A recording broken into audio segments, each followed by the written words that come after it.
Don't you guys hate those skip icons on screen when you're watching a YouTube video on your mobile? You can accidentally click on that and it'll take you to a different video you don't want to watch. I know that's completely irrelevant to the topic of the video, but I just wanted to get that out of my system. Anyway, I've been a long-time user of YouTube, ever since the days where YouTube poops were in their prime. Hold on a second, here's And when we were ridiculing Rebecca Black's Friday, I was there for all of that. They were fun times. YouTube has always been an amazing platform for giving people opportunities to share and express their opinions, their stories, and ideas in a creative and unique standpoint. Well, for most of the time. And for a long time, I've been seeing these type of content popping up in my recommended section. These of course being theory videos. But not the kind you would think of, like conspiracy theories or anything like that.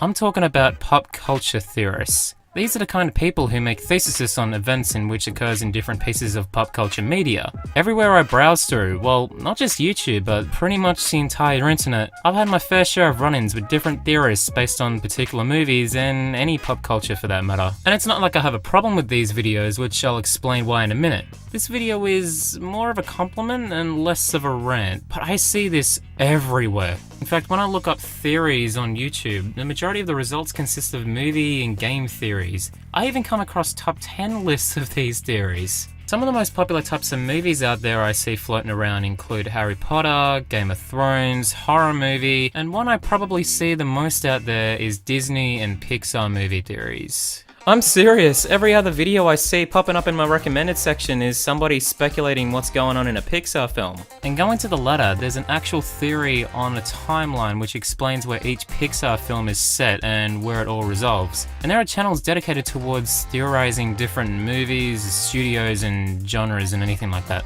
And it's very clear that a lot of these film conspiracists are very passionate and have a lot of integrity into what they do. And there's also some that like to exploit these theories for views and revenue. And it seems like every time a new trailer gets released or something, everybody just loves to hop on board the bandwagon and start speculating over what's gonna happen. I mean, people speculate over how big Big Smoke's order is, for crying out loud. Big Smoke got 2 number 9s and a number 9 large. Because he says a number 9 large, we can assume that the meal is upsizable, meaning that instead of medium fries and a medium drink, he could get a large fries and a large drink, and maybe a larger main course as well. So why do a lot of people like to take the time and speculate over pop culture media? Because it's fun as fuck!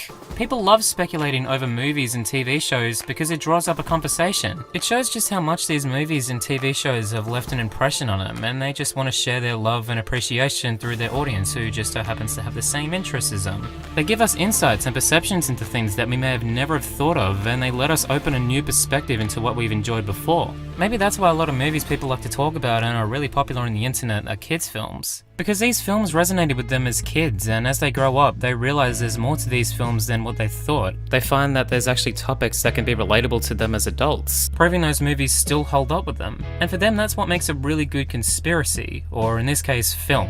These are movies that keeps us guessing and questioning what's going on, where people go back to it time and time again to watch it because it's left quite an impact on them, and they want to see if they missed anything based from their first viewing. And hey, these theories might introduce some people into new and interesting things that they might never heard of before. That's all part of the discussion that they have. I mean, you don't see people analysing the secrets and unique social commentary of Jack and Jill or Biodome, don't you? And you gotta give it to these theorists. It's very clear that they put a lot of time and effort into analysing these pieces of media. I mean, it takes a shit ton of talent to do that.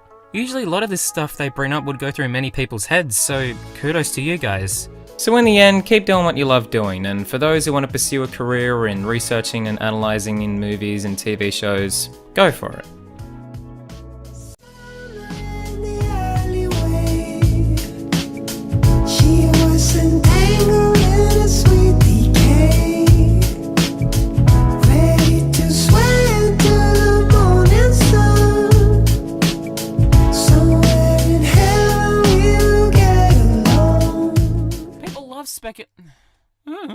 Look at beauty.